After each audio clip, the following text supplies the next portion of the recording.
That was so moving, wasn't it? I don't know what it is about that is just amazing. So we have been on a soul trek this year, 2014. We're about halfway through. And really, a soul trek is the journey of awakening to our Christ and Buddha nature that dwells within. We began the process by welcoming change and having the intention of welcoming change and being ahead of change, because change has a way of sneaking up on us, and even though we might get ahead of it and look for it, that still can happen, can't it?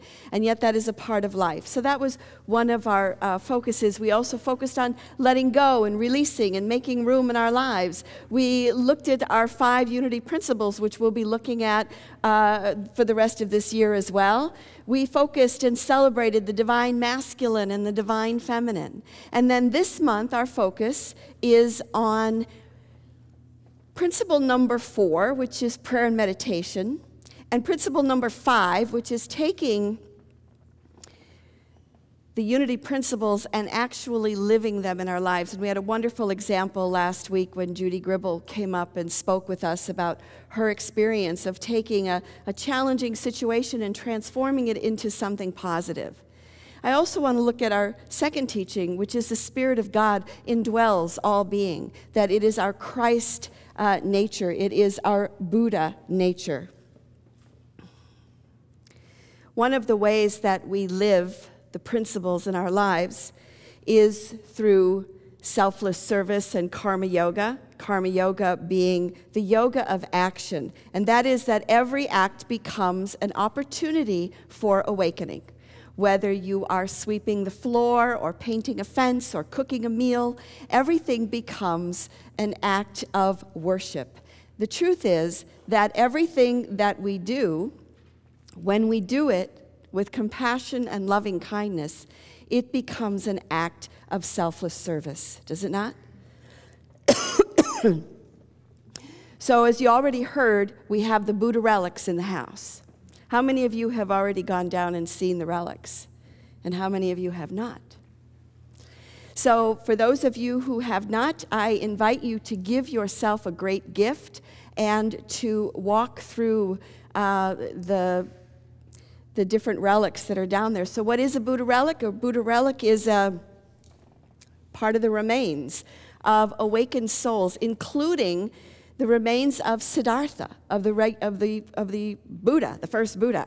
So all that sacred energy is right below us right now. It is in the fellowship hall, and for those of us who have been down there, you can feel it as soon as you walk into the room. So it is said that when an awakened soul is cremated, that what remains behind is a pearl. And you'll see many pearls that are in the displays. And not only is a pearl left behind, but the consciousness or the feeling that the person who lived this life is still contained within that relic. Now, for those who may be skeptical or go, you know what, that sounds a little strange, the truth is, when you go down there, you feel it. The energy is higher. You can feel the compassion and the loving kindness in the room. We had an opening ceremony Friday night, and we had a Buddhist monk who was here to speak with us, and he said, you know, it's wonderful that we can feel the compassion and the loving kindness in this room, but the truth is, we all are Buddhas in the making, are we not? We all have the Buddha nature that is within us. And we all are compassionate and kind because it is our nature, until we run into trouble. And then when we run into trouble, well, maybe we're not so loving, kind, and compassionate, right? And so one of the things that he was telling us is, you know, it's great to be here and to feel this energy. He didn't say it this way, but it's almost like it's the spiritual perks, right? It's the candy. It's like, wow, this is like so mystical and so cool and it's so amazing. And then we have to go back and we have to live our lives, don't we? And we have to do our own inner work so that the inner Buddha that is within us, the inner kindness and compassion, is what expresses through us. And yeah, that's our nature until we run into trouble. There was an article in the New York Times this week by a man named Andrew DeGraff. And he was asking the question about happiness and what makes one happy. And he began his article with a quote from Abd al-Rahman III. And he was an emir of Cordoba in the 10th century Spain. He was an absolute ruler, and he lived in luxury, and he had this incredibly blessed life. And this is what he said. This is what Abd al-Rahman III said. I have now reigned above 50 years in victory or peace. I am beloved by my subjects, I am dreaded by my enemies, and I am respected by my allies. Riches and honor, power and pleasure have waited on my call, nor does any earthly blessing appear to have been wanting to my felicity. I have diligently numbered the days of pure and genuine happiness which have fallen to my lot, and they amount to 14. So you would think, okay, here's a guy that's got everything. He's got every luxury, he's got a kingdom, he's got whatever he wants, and he counts the days of his happiness up to 14. So what does this tell us? First, happiness. Apparently, when we are happy, the left cerebral cortex is more active on the right side of the brain. When we are unhappy, the right side becomes more active. Now, what they've discovered is that, guess what? You can be unhappy and happy. You could be both. That sometimes you might be happy and sometimes you might be unhappy, and there you go. There's not just, we're done, no.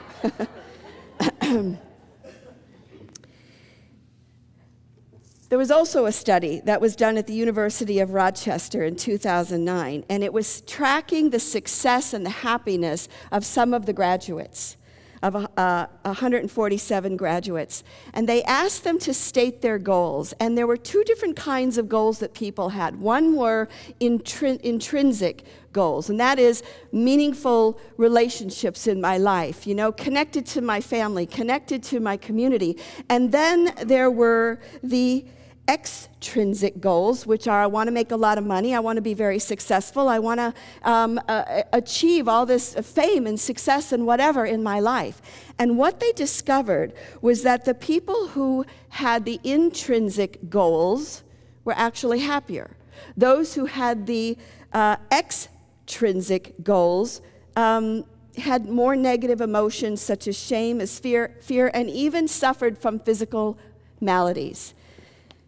So here's the deal. It's basically a Buddhist concept. It's a Hindu concept. It's a Christian concept, isn't it? About material possessions. And this month, we're not only talking about loving kindness and compassion, but we're talking about moving beyond the third dimension, moving beyond the five senses in which we live. And so in order for us to move beyond the third dimension, in order for us to move beyond, we need to have a different perspective of life. So he presents an interesting idea in his article. One of the things he says is that every single one of us, because of social media now, because of Facebook and YouTube and whatever else, Twitter, we all have a little fame. There's a little bit of fame that we kind of all have. And Facebook is wonderful for keeping up with our friends and for finding out what's going on. But he says one of the things that Facebook can do is, and social media, is that it can create a false sense of self. And it's not that we're false, it's just that we're only presenting one part. Because what kind of things do we put up on Facebook? When we're having a good time, right? You know, we're out hiking and we're doing all these great things and it's wonderful. We don't put on Facebook a picture of us yelling at our kids or, you know, sitting around not feeling so good. And the truth is, we don't want to see that anyway, necessarily. But what he finds is that if we spend too much time creating that kind of false self, that unhappiness seems to grow. And we're also then looking at our friends who look like they're living these amazing lives. They're so happy. They're doing all these things. And then we begin to feel less than. So part of the spiritual practice, part of the moving beyond the third dimension, is the idea of recognizing that there's sometimes this emptiness that we feel that we have to fill. There's this not enoughness that we feel that we have to fill. And so we seek to do it through gathering riches, through gathering fame. And yet, like the Spanish ruler, he was happy 14 times. So it is the inner, it is the intrinsic goals that we gather, our friends, our family, our community, loving people, serving each other, that gives us true meaning in life and pulls us from this dimension, if you will, and out of ourselves. So again, one of the ways that we do this is through the practice of prayer and meditation, right? Unity was founded on prayer. Myrtle Fillmore was sick. She's our co-founder. She talked to her body until she was healed. She had healing circles in her home, and it grew into this unity, this wonderful unity movement. So today I wanted to honor Barbara Thorpe because of all the people that I have known who have prayed in the church and just in general. I think Barbara is like, the master. She's like the major leaguer. And Barbara has been a prayer chaplain. She's one of the original prayer chaplains from 14 years ago. She has been she's been a board member. She has just finished serving as the education coordinator. She's been an usher. I mean, you name it, Barbara's done it, right? And I didn't want to just acknowledge her during the announcements. No, that's great. But I wanted to give her a space and a place for her to share some of her wisdom and some of her experience and her connection to, she's like Myrtle Fillmore. She reminds me of Myrtle Fillmore. So I have some flowers for you, Barbara. Come on up. So just a sec.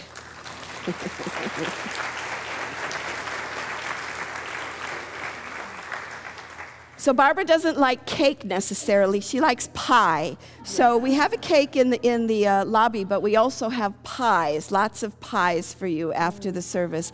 And so Barbara, we just love you and we appreciate you. And thank you for all the ways that you've served. Now, she's not going away. She's just kind of backing off and taking a little bit of a break and a little bit of a rest. So now, would you join me in welcoming Barbara Thorpe?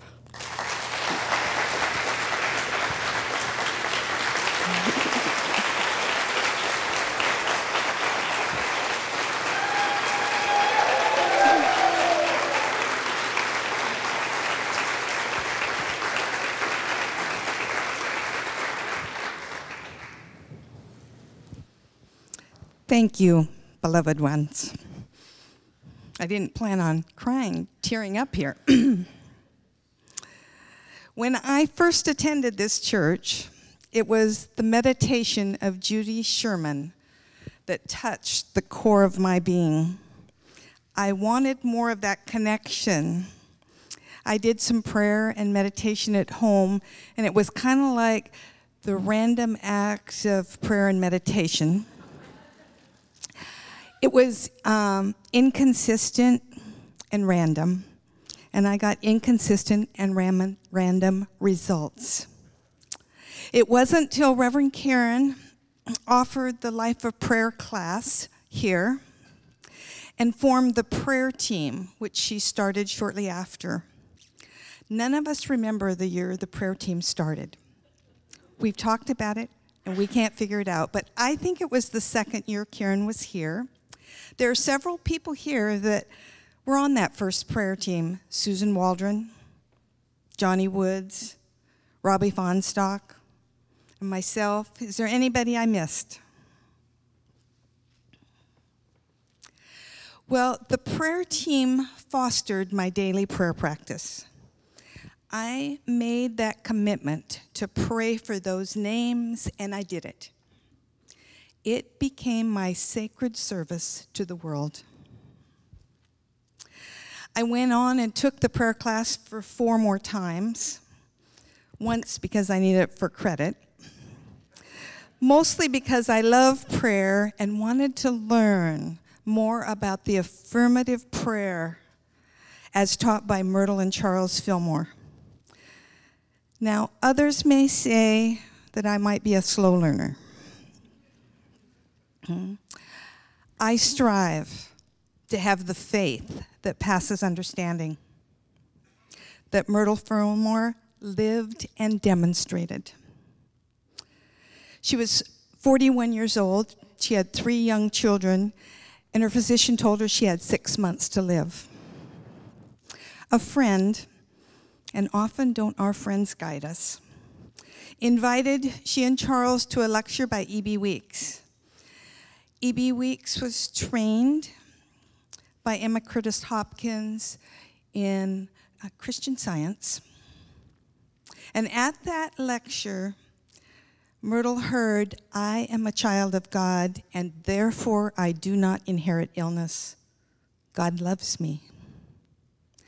These words touched the core of Myrtle Fillmore's being.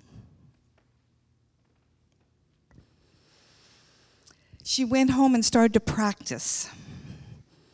She didn't know exactly what to do, but she listened. She apologized to her body for the negative things she had thought and said about it. In meditation one day, she got the idea to talk to the life in every part of her body, every cell of her being. She didn't keep asking. She affirmed, she blessed, and she gave thanks. She used willingness. She willingly did this practice. She used consistency. She did it every day. She used endurance. Myrtle Fillmore did this practice for 2 years until she was completely well for 2 hours a day. She lived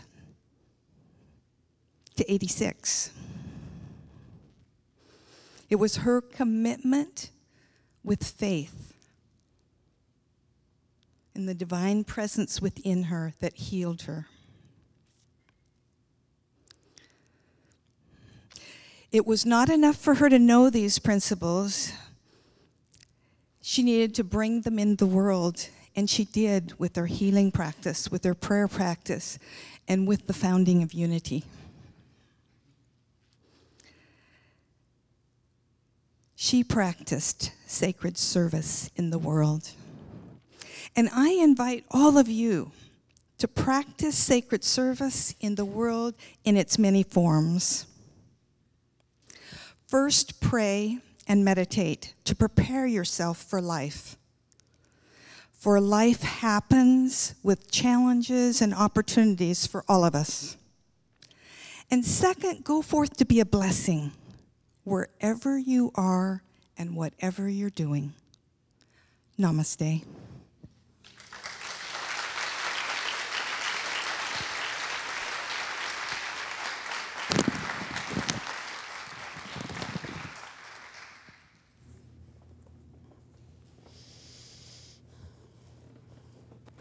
And as I said earlier, Barbara really embodies those teachings of Myrtle Fillmore. She really does. So our soul trek is a journey of awakening to our Christ and our Buddha nature. Wikipedia said this about our Buddha nature. It said, sentient beings are said to possess a sacred nature that is the basis for them becoming Buddhas. This Buddha nature is, in fact, our true nature, universal and completely unsullied by whatever psychological and karmic state an individual may be in. Do you hear that? No matter what's going on in your life, the Buddha nature within you is unfolding. Compassion is our natural state, and I have just a couple of examples.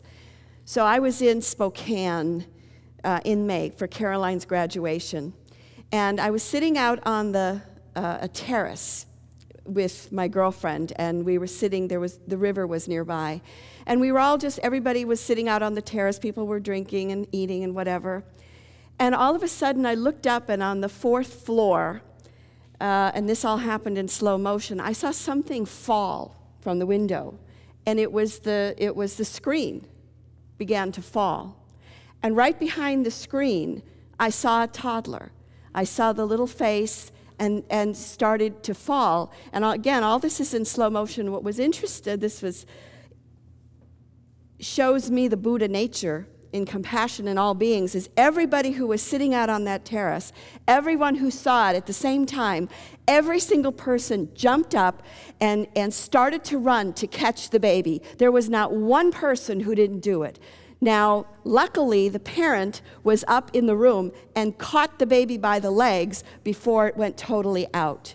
But all of us sat there for a moment when it was, because it happened so fast, and it connected all of us. And what I saw in that moment was there was not a person out there that didn't react in the same exact way, that didn't jump up and try to catch that baby. The compassion and the loving kindness is our Buddha nature. I recently saw a clip of a guy who was videoing the ocean and the waves. And it's like, oh, it's very pretty. You know, you're on the ocean. You're seeing the waves come in. Very nice. A little boring, but okay. And then all of a sudden, I saw this like dark color out in the water.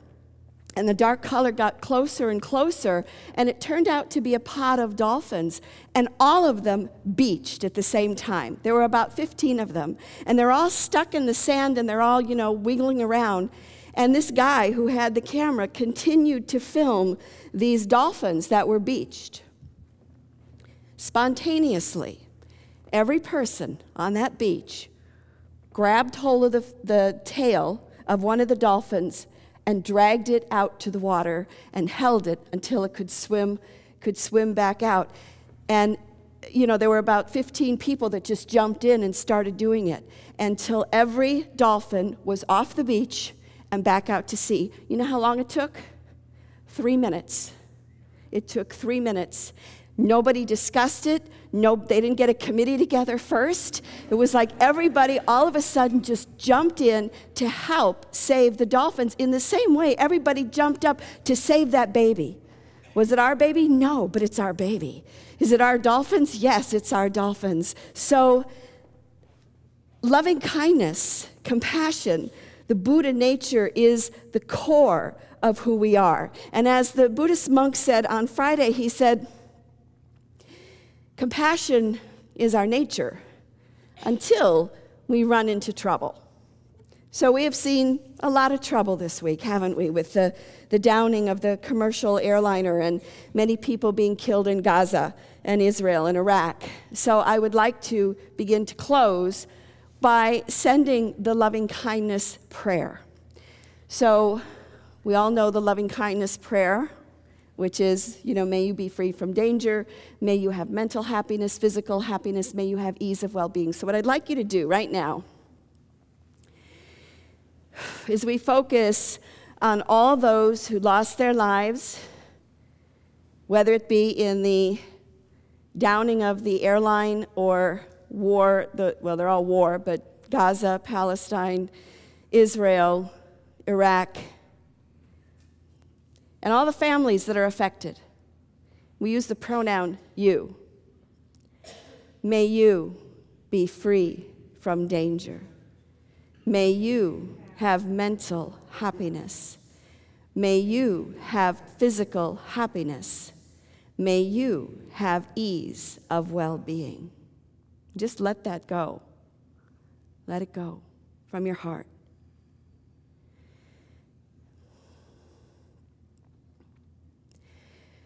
And now we send the loving kindness prayer to those who have harmed others. Whoever has sent the missile or sent whatever. Let's hold every single person who also has done harm. May you be free from danger. May you have mental happiness. May you have physical happiness. May you have ease of well-being. And now let's include all sentient beings in this prayer. May all be free from danger. May all have mental happiness. May all have physical happiness. May all have ease of well-being. May it be so. So we recognize that happiness is not found in the outer, which isn't to say that we don't pursue outer goals, and we don't pursue riches, and we don't pursue success, but we do it in a Buddha-like way. We do it in a Christ-like way where we recognize why we're really here. Why we're really here is that we are becoming Buddhas. We are becoming the Christ. And this is the soul trek. This is the path to awakening.